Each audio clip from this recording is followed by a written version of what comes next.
ప్రతి ఒక్కరి జీవితంలో ఒకసారి అయినా మరచిపోలేని సంఘటన జరుగుతుంది. నా జీవితంలో కూడా అలాంటి ఒక సంఘటన జరిగింది. ఈరోజు అదే కథ మీతో పంచుకుంటున్నాను. ఒకరోజు రాత్రి 9 గంటల సమయంలో నేను నా గ్రామం దగ్గర బస్ స్టాప్లో నిలబడ్డాను. ఆఖరి బస్ రావాల్సి ఉంది. రోడ్డు ఖాళీగా ఉంది. గాలి వీస్తోంది. ఒక్కోసారి కుక్కల మొరలు వినిపిస్తున్నాయి. నా మనసులో ఈరోజు ఆ బస్ ఎక్కకూడదేమో అన్న భావన కలిగింది.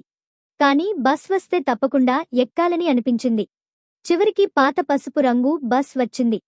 బస్లో కేవలం 5గురే ఉన్నారు. ఒక వృద్ధుడు, 2 కాలేజీ స్టూడెంట్స్, ఒక మహిళ తన చిన్న బిడ్డతో, ఇంకా డ్రైవర్.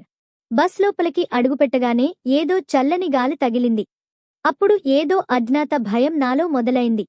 బస్ కదలడం మొదలయ్యాక ఒక్కొక్కరుగా ప్రయాణికులు మాయమవడం మొదలైంది. ముందుగా ఆ వృద్ధుడు కనిపించలేదు. తర్వాత ఆ 2 స్టూడెంట్స్ కనిపించలేదు. నేను ఆశ్చర్యపోతూ డ్రైవర్ని చూశాను. డ్రైవర్ మాత్రం వింతగా చిరునవ్వు నవ్వుతూ బస్ నడుపుతూనే ఉన్నాడు. అప్పుడు నాకు ఎదురుగా కూర్చున్న ఆ మహిళ మెల్లగా తల ఎత్తి నన్ను చూసి ఒక్క మాట అనింది. "నువ్వు ఇక్కడ ఉండకూడదు." నాకు చెమటలు పట్టాయి. బస్ ఒక్కసారిగా ఆగిపోయింది. నేను బయటకు దిగేసరికి బస్ మళ్లీ కదిలి పొగలో మాయం అయిపోయింది. తరువాతి రోజు తెల్లవారగానే గ్రామంలో విన్నాను. ఆ రూట్లో నడిచే ఆ బస్ 5 సంవత్సరాల క్రితమే ఒక పెద్ద ప్రమాదంలో పడిపోయిందని. ఆ బస్లో ఉన్నవాళ్లంతా అక్కడికక్కడే మృతి చెందారని. అప్పటినుంచి ఈ సంఘటన నా జీవితాన్ని మార్చేసింది. ప్రతిసారి ఆ రహదారి దాటేటప్పుడు నాలో ఒక వింత భయం మిగిలిపోతుంది.